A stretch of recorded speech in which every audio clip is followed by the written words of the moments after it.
Bonjour à toutes et à tous. Aujourd'hui j'ai décidé pour changer de vous faire une vidéo. Alors vous avez été énormément de personnes à vouloir que je fasse des vidéos. Au moins 4. Donc je me suis enfin décidé, j'ai fait du mieux que je pouvais. Donc après ça plaît ou ça plaît pas. Mais après 7 mois de tournage, j'espère vraiment que ça va vous aider à cultiver vos pommes de terre. Et à faire aussi des plats aussi compliqués que sur cette image. Allez, explication, c'est parti!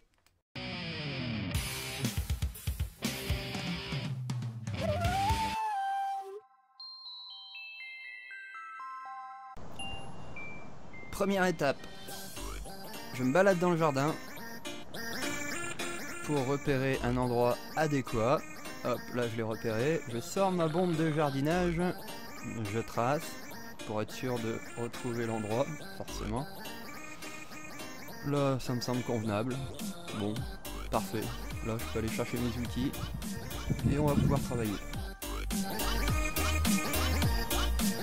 Bon, on a été chercher notre matériel. En l'occurrence, le croc que voici, et aussi la binette que voici. Et nos mains, on peut en avoir besoin aussi. Ensuite, nous passons au désherbage. Forcément, il faut désherber parce que dans le jardin, des ordures, il y en a toujours. Alors si on se laisse envahir, après, bah, c'est même plus la peine, quoi. Donc même les petites branches, on les jette sur le côté. Pour même bien faire, on fignole, on nettoie vraiment correctement. Voilà. Faut vraiment que ce soit net en fait.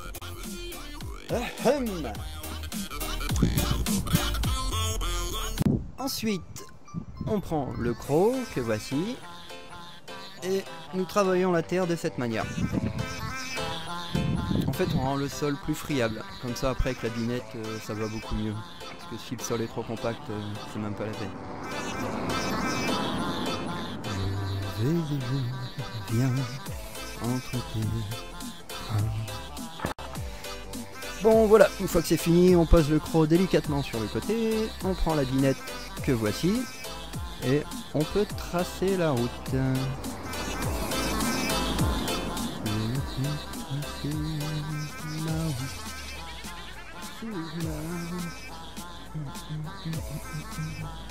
Donc, pour tracer les routes suivantes, donc on les trace à un pied de décalage, comme ça évite qu'il y ait le gros bordel dans vos cultures en fait.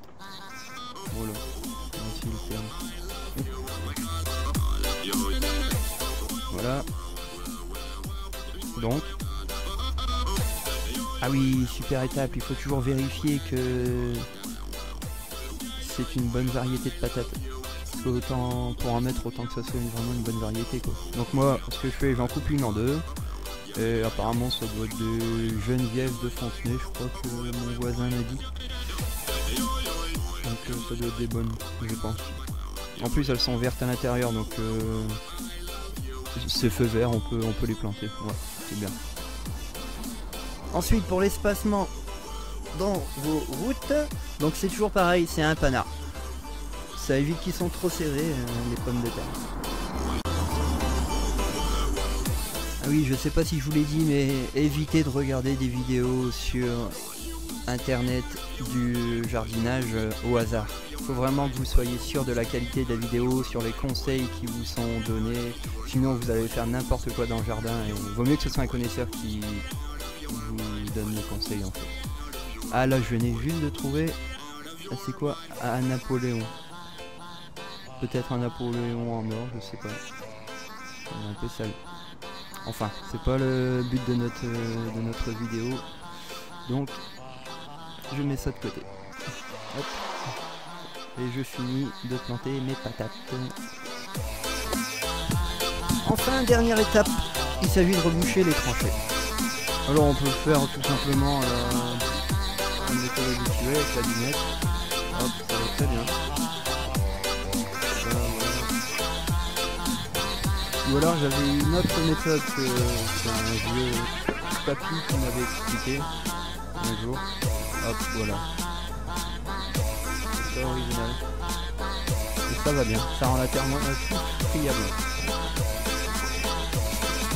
Et voilà la dernière étape terminée. Donc après une bonne demi-journée de travail, voire même une grosse journée, on a faim, on fait sauce pour une pomme. Et on peut dire que...